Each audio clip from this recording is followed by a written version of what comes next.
Hello বন্ধুরা, আমি অর্পিতা। আজ আমি তোমাদের সাথে শেয়ার করব আমাদের গৃহপ্রবেশের কিছু সুন্দর মুহূর্ত। সেদিন সকালবেলা স্নান করে আমি বসে পড়েছি আলপনা দিতে।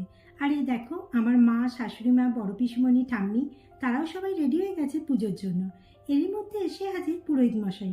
ছোট পিসমণিও তড়িঘড়ি করে বসে পড়েছে পুজোর জোগাড় যন্ত্র করতে। পুরোহিত মশাই একটু নিজের মতো করে ঠাকুরঘরটা সাজিয়ে গুছিয়ে নিচ্ছিলেন আর কি।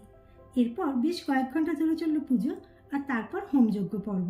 বাড়িতে হোম হলে দেখবে বাড়ির পরিবেশটা সত্যিই যেন অন্যরকম হয়ে যায়। কি ভালো লাগে, তাই না? আর এবার আমাদের কলসি কাঁধে বাড়ি প্রদক্ষিণ করার পালা। আর এই কাজটা আমিই করেছিলাম।